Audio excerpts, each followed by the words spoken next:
تو اس میں نجات دہندہ کے آ جانے پر شکر گزاری پیش کی گئی ہے۔ اور یوحنا بپتسمہ دینے والا صاف صاف اپنے شاگردوں کو بھی اور خود بھی یسوع کے بپتسمہ پر یہ اقرار کرتا ہے کہ دیکھو وہ ہے خدا کا برہ جو دنیا کے گناہ کو اٹھا لے جاتا ہے۔ اور جب ہم پہلا یوحنا اس کا 5واں باب اس کی 3 آیت کو پڑھتے ہیں تو وہاں لکھا ہے، اور تم جانتے ہو کہ وہ اس لیے ظاہر ہوا تھا کہ گناہوں کو اٹھا لے جائے، اور اس کی ذات میں گناہ نہیں۔ اس لیے دوسرا مقصد پوری دنیا کے بنی نوع انسان کے گناہوں کو اٹھانا تھا۔ میرے عزیزو، مسیح کے تجسم کا تیسرا بڑا مقصد ابلیس کو شرمندہ کرنا، ابلیس کو مات دینا، ابلیس کو شکست دینا تھا اور ہمیں اس کی غلامی سے چھڑانا تھا۔ اس لیے مقدس یوحنا کا پہلا عام خط اس کا 3 باب اور اس کی 8ویں آیت میں درج ہے، جو شخص گناہ کرتا ہے وہ ابلیس سے ہے، کیونکہ ابلیس شروع ہی سے گناہ کرتا رہا ہے۔ خدا کا بیٹا اس لیے ظاہر ہوا تھا کہ ابلیس کے کاموں کو مٹائے۔ اس لیے میرے عزیزو، تیسرا بڑا مقصد مسیح کے تجسم کا یہ تھا کہ وہ ابلیس کے کاموں کو مٹائے۔ اس کا اس دنیا میں آ جانے کا دوسرا بڑا مقصد خدا کی بادشاہی کو ایمانداروں کے دلوں میں قائم کرنا تھا، اور انجیل مقدس اس کا ثبوت دیتی۔ جب ہم متی کی انجیل اس کا 9واں باب اور اس کی 35ویں آیت کو پڑھتے ہیں تو وہاں پر لکھا ہے، اور یسوع سب شہروں اور گاؤں میں پھرتا رہا اور ان کے عبادت خانوں میں تعلیم دیتا اور بادشاہی کی خوشخبری کی منادی کرتا اور ہر طرح کی بیماری اور ہر طرح کی کمزوری دور کرتا رہا۔ جب شاگردوں نے پوچھا کہ خدا کی بادشاہی کب آنے کو ہے، تو اس نے کہا کہ خدا کی بادشاہی آ چکی ہے اور وہ تمہارے دلوں کے اندر ہے۔ مسیح خود ہی بادشاہی تھا اور اس کی بادشاہی ہمارے دلوں کے اندر، مسیحیوں کے اندر قائم ہونی تھی، اور آج وہ قائم ہے۔ جب ہم اپنی زندگیاں اس کو دیتے ہیں تو اس کی بادشاہی ہماری زندگی میں قائم رہتی ہے۔ اس لیے ہمارے دلوں کی سیٹ پر، تخت پر مسیح راج کرنا چاہیے۔ اس لیے اس کا تجسم، چوتھی بات اس لیے ضروری تھا، یہ وجہ تھی کہ خدا کی بادشاہی کو مسیح یسوع اس دنیا میں قائم کرے۔ میرے عزیزو، مسیح کی پست حالی اس میں تھی کہ اس نے اس الہی عظمت کو اور جلال کو چھوڑ دیا جو وہ تمام عالموں کا حاکم تھا اور بادشاہ ہونے کی حیثیت سے اس کا تھا، اور خادم کی صورت میں آ کر انسانی ذات اس نے اختیار کی، اور اس بات میں بھی تھا کہ وہ جو خود اعلیٰ درجے کی شریعت کا دینے والا تھا، شریعت کے تقاضوں کو اس نے بلکہ اس کی لعنت کے متحد ہو گیا۔ اور کتاب مقدس کہتا ہے کہ تجسم کے موقع پر ابن خدا، جو خدا کا کلام بھی کہلاتا ہے، یوحنا کی انجیل میں ہم پڑھتے ہیں کہ وہ مجسم ہوا، اور اس کا یہ مطلب نہیں کہ جو کچھ وہ پہلے تھا وہ نہ رہا اور اب وہ انسان بن گیا ہے۔ وہ ابن خدا کی اصلی ذات میں جو ہے وہ کوئی تبدیلی نہیں ہوئی، بلکہ 2 فطرتوں کے ساتھ اب وہ پوری انسانی ذات کو بھی اختیار کر چکا ہے، یعنی جسم اور روح دونوں کو۔ اور یوحنا کی انجیل اس کا پہلا باب اس کی 14ویں آیت میں آپ یہ پڑھ سکتے ہیں۔ ہم اگلے ایپیسوڈ میں ضرور دیکھیں گے کہ یسوع مسیح کی الوہیت کی فطرت، اس کی الہی فطرت اور اس کی انسانی فطرت کس طرح اس میں کام کرتی تھی۔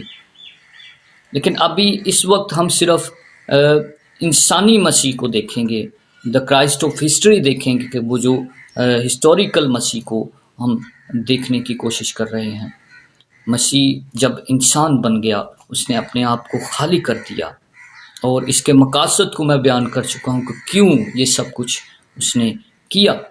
اب وہ تاریخ کا مسیح، ہم نے پچھلی بار دیکھا کہ پری ہسٹوریکل یعنی تاریخ سے پہلے، اب وہ تاریخ کا یسوع مسیح جو ہے وہ خداوند کہلانے لگا، اور وہ کنواری مریم سے پیدا ہوا، وہ روح القدس کی قدرت سے، باپ کے تخم سے وہ پیدا ہوا، اور وہ انسانوں کی طرح بڑھتا، قوت پاتا گیا اور حکمت سے معمور ہوتا گیا۔ لوکا کی انجیل 2 باب اس کی 40ویں آیت جب ہم پڑھتے ہیں، وہ بالکل انسانوں کی طرح اس کا جسم خون ہے، اور ایک خاص تاریخی انسان کی طرح وہ دنیا کے اندر آیا۔ جو کیسر اگسطس شہنشاہ روم کی حکومت کے 15ویں برس میں جب پینتوس پلاطوس یہودیہ کا حاکم تھا، مصلوب ہوا۔ وہ میکا نبی کی پیشن گوئی کے مطابق بیت لحم میں پیدا ہوا۔ وہ کیسر اگسطس کے حکم کے مطابق مردم شماری کے دوران سوریا کے حاکم قرینیس کے عہد میں پیدا ہوا۔ 8ویں دن اس کا ختنہ ہوا، اور بزرگ شمعون، بزرگہ حنا نے اس کو دیکھ کر خدا کی حمد کی۔ وہ لوگوں میں رہا، وہ تعلیم دیتا رہا، اس کی تماثیل درج ہیں، اس کے معجزات بائبل مقدس کے اندر درج ہیں۔ وہ منادی کرتا اور لوگوں کو ہر طرح کی بیماری اور کمزوری سے شفا دیتا رہا۔ وہ تعلیم بھی دیتا رہا۔ اس نے صلیبی موت گوارا کی اور فاتحانہ طور پر اپنے کہنے کے مطابق تیسرے دن مردوں میں سے جی اٹھا، اور دیکھتے ہی دیکھتے لوگوں کے سامنے، رسولوں کے سامنے وہ آسمان پر اٹھایا گیا۔ میرے عزیزو، جس طرح بائبل مقدس مسیح کی الوہیت کو بیان کرتی ہے، اسی طرح اس کی انسانیت کو، اس کے بشر ہونے کو بھی واضح طور پر بیان کرتی ہے، اور وہ کیسے بڑھتا ہے، وہ اس کی ذات کس طرح ہے، واضح طور پر بائبل مقدس میں موجود ہے۔ بلکہ مسیح خداوند خود بھی اپنے آپ کو بطور شخص کے پیش کرتے ہیں۔ جب ہم یوحنا کی انجیل اس کا 8واں باب اس کی 35ویں آیت کو پڑھتے ہیں، تو وہاں پر مسیح خداوند نے اپنے آپ کو شخص کہہ کر پکارا ہے، جہاں پہ لکھا ہے لیکن اب تم مجھ جیسے شخص کے قتل کی کوشش میں ہو، یعنی اسے شخص پہ دوسرے لوگ اسے انسان اور شخص کے طور پر پیش کرتے اور جانتے ہیں۔ پولس رسول یسوع المسیح کو آدمی کہہ کر پکارتا ہے، اور یوحنا رسول کہتا ہے کہ وہ مجسم ہوا۔ یوحنا پہلا باب اس کی 4 آیت، اور پھر پہلا یوحنا اس کا 4 باب اس کی 2 آیت۔ پولس نے بھی پہلا تیموتھیوس 3 باب اس کی 12ویں آیت میں یہ کہا کہ وہ جسم میں ظاہر ہوا، وہ کنواری مریم سے پیدا ہوا۔ اس کے انسان ہونے کے درجہ ذیل اسبات ہمیں جو ہیں بہت سارے کافی ملتے ہیں۔ اس کا بدن تھا، ہم متی کی انجیل اس کا 26واں باب اس کی 26ویں آیت میں پڑھتے ہیں۔ وہ گوشت میں شریک ہوا، عبرانیوں اس کا 2 باب اس کی 14ویں آیت میں پڑھتے ہیں۔ اس میں خون تھا، متی کی انجیل 26واں باب اس کی 28ویں آیت، اور وہ خون میں شریک ہوا، عبرانیوں 2 باب اس کی 14ویں آیت۔ وہ غمگین ہوتا تھا، متی کی انجیل اس کا 26واں باب پڑھے۔ وہ انسانوں کی طرح پلا بڑھا ہے، لوکا کی انجیل 2 باب اس کی 51 اور 52 آیت۔ اس میں روح تھی، لوکا کی انجیل 23واں باب اس کی 46ویں آیت۔ اسے بھوک لگتی تھی، لوکا کی انجیل 4 باب اس کی 2 آیت۔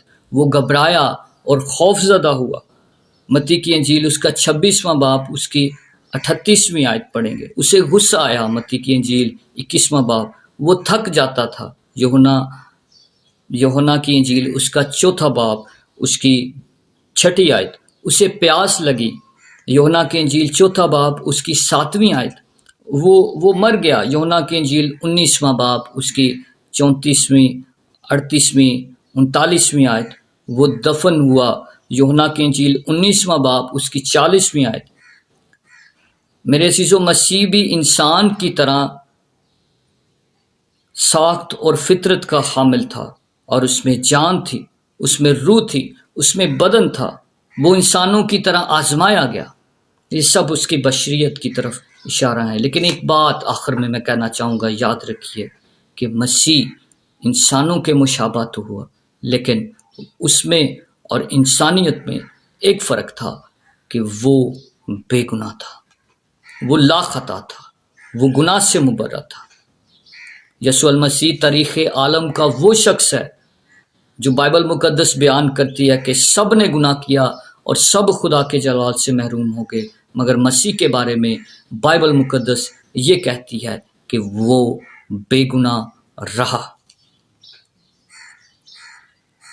اگرچہ مسیح کو گناہ ٹھہرایا گیا تو بھی وہ نسلی اور فطرتی گناہ سے اور عملی اور اکتسابی اور ارتکابی گناہ سے آزاد ہے. آمین ہاللویا. اور یہی یسوع مسیح کو تمام اشخاص سے، تمام نبیوں سے منفرد اور علیحدہ اور اعلیٰ پیش کرتی ہے. کلام پاک میں بہت سارے بیانات جو ہے یسوع مسیح کی بے گناہی کو ثابت کرتے ہیں. لوکا بیان کرتا ہے کہ وہ مولود مقدس ہے. لوکا پہلا باب اس کی 35ویں آیت. المسیح نے اپنے مخالفین سے کہا کہ تم میں سے کون ہے جو مجھ پر گناہ ثابت کر سکتا ہے. اس نے یہ بھی کہا کہ دنیا کے سردار کا اس میں کچھ نہیں ہے. یوحنا 14واں باب اس کی 30ویں آیت میں، اس کی 30ویں آیت، یوحنا 14واں باب اس کی 30ویں آیت جب ہم پڑھتے ہیں، پولس رسول کہتا ہے کہ وہ گناہ سے واقف نہ تھا. دوسرا کرنتھیوں اس کا 5واں باب اس کی 21ویں آیت. عبرانیوں کے خط کا مصنف بیان کرتا ہے کہ المسیح ہماری طرح سب باتوں میں ہماری طرح آزمایا گیا تو بھی وہ بے گناہ رہا. عبرانی 4 باب اس کی 15ویں آیت. وہ یہ بھی بتاتا ہے کہ مسیح بے عیب ہے. عبرانیوں 9واں باب اس کی 14ویں آیت. پترس رسول کہتا ہے، اپنے ایمان کا اظہار کرتا ہے کہ اس نے گناہ کیا اور نہ اس کے منہ سے کوئی مکر کی بات نکلی. پہلا پترس 2 باب اس کی 22ویں آیت پڑھتے ہیں تو یوحنا رسول بھی کہتا ہے کہ اس میں گناہ نہ تھا. آئیے میرے عزیزو، ایسے خداوند کی ہم پرستش کریں، ایسے مسیح کی ہم پرستش کریں، حمد کریں. اور میں امید کرتا ہوں کہ سارے سیشن سے ضرور برکت پائی ہوگی. اگلے ایپیسوڈ میں ہم یسوع مسیح کی دونوں فطرتوں کا ملاپ دیکھیں گے اور چند اس کے القابات بھی دیکھیں گے، اس کے نام بھی دیکھیں گے. اور خداوند آپ کو برکت دے. میں شکر گزار ہوں دوے ٹی وی کی ساری ٹیم اور سسٹر جی آپ کا. خداوند آپ کو برکت دے. آمین. بہت شکریہ پاسٹر صاحب. تو جی ناظرین، اس پروگرام کو سلسلہ وار دیکھنے کے لیے دیکھتے رہیں program guest of the week اور جڑے رہیں دوے ٹی وی کے ساتھ.